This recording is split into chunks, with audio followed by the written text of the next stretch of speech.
ഗതാഗത നിയമലംഘനങ്ങൾക്കുള്ള പിഴയിളവ് ഈ മാസം അവസാനിക്കും. 50% ഇളവോടെ പിഴയടയ്ക്കാനുള്ള അവസരമാണ് ഇപ്പോഴുള്ളത്. കഴിഞ്ഞ മെയ് മാസത്തിൽ പ്രഖ്യാപിച്ച ഗതാഗത നിയമലംഘന കേസുകളിലെ പിഴയിളവ് ഉപയോഗിക്കാൻ അവസാന അവസരം കൂടിയാണിത്. 50% ഇളവോടെ പിഴയടച്ച് നിയമ നടപടികളിൽ നിന്ന് രക്ഷപ്പെടാം. ഈ മാസം 31-ന് ഇളവിനുള്ള സമയപരിധി അവസാനിക്കും. ജൂൺ 1 മുതൽ 3 മാസമായിരുന്നു കാലാവധി നിശ്ചയിച്ചത്. ഇതിനകം തന്നെ വാഹന ഉടമകളിൽ വലിയൊരു വിഭാഗവും ഈ ഇളവ് ഉപയോഗപ്പെടുത്തിയിട്ടുണ്ട്. ഗതാഗത ലംഘനത്തിന് പിഴയടയ്ക്കാനുള്ള വ്യക്തികൾക്ക് എല്ലാ പിഴയും കുടിശ്ശികയും അടയ്ക്കുന്നതുവരെ ഖത്തറിന് പുറത്തേക്കും ഒരു അതിർത്തിയിലൂടെയും യാത്ര ചെയ്യാൻ അനുവാദം ഉണ്ടായിരിക്കില്ലെന്ന് അറിയിച്ചിരിക്കുകയാണ് ഇപ്പോൾ ഖത്തർ ആഭ്യന്തര മന്ത്രാലയം.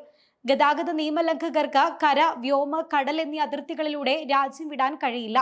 ഗതാഗത നിയമലംഘന കേസുകളിലെ പിഴയിളവ് ഉപയോഗിക്കാൻ അവസാന അവസരമാണ് ഇത് എന്നും മന്ത്രാലയം ഓർമ്മിപ്പിച്ചിട്ടുണ്ട്. നിലവിലെ അവസരം ഉപയോഗപ്പെടുത്തി ആകെ പിഴയുടെ പകുതി തുക മാത്രം അടച്ച് നിയമ നടപടികളിൽ നിന്ന് ആളുകൾക്ക് രക്ഷപ്പെടാം. ഈ മാസം 31 കഴിഞ്ഞാൽ പിഴത്തുക മുഴുവനായും അടയ്ക്കേണ്ടി വരുമെന്ന് മാത്രമല്ല, ഇതിനുശേഷം പിഴയടയ്ക്കാതെ രാജ്യത്ത് നിന്ന് പുറത്തു പോകാനാകില്ല എന്നും മന്ത്രാലയം ഓർമ്മിപ്പിക്കുന്നുണ്ട്. ഇതിനകം തന്നെ വാഹന ഉടമകളിൽ വലിയൊരു വിഭാഗവും ഈ ഇളവ് ഉപയോഗപ്പെടുത്തിയിട്ടുണ്ട് എന്നും അധികൃതർ അറിയിച്ചു. കഴിഞ്ഞ 3 വർഷത്തിനിടെ രേഖപ്പെടുത്തിയ നിയമലംഘനങ്ങൾക്കാണ് 50% ഇളവ് ലഭിക്കുന്നത്. സ്വദേശികൾ, GCC പൗരന്മാർ, മറ്റു പ്രവാസികൾ, സന്ദർശകർ തുടങ്ങിയ എല്ലാ വിഭാഗം വാഹന ഉടമകൾക്കും ഈ ഇളവ് ലഭിക്കുമെന്നും ആഭ്യന്തര മന്ത്രാലയം അറിയിച്ചിട്ടുണ്ട്.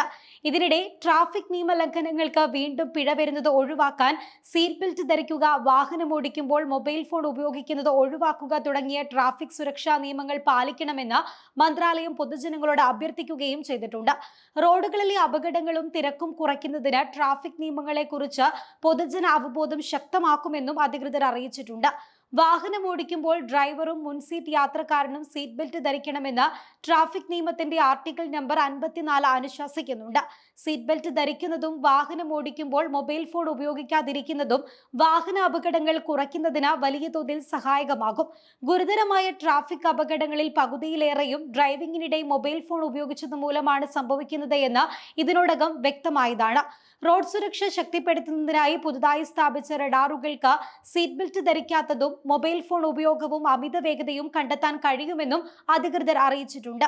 എന്നാൽ മൊബൈൽ ഫോൺ ഉപയോഗിക്കുന്നതിനും 500 റിയാൽ പിഴ ഈടാക്കും. എന്നാൽ ഇത് ഇളവിന് അർഹമല്ലെന്നും അധികൃതർ അറിയിച്ചിട്ടുണ്ട്.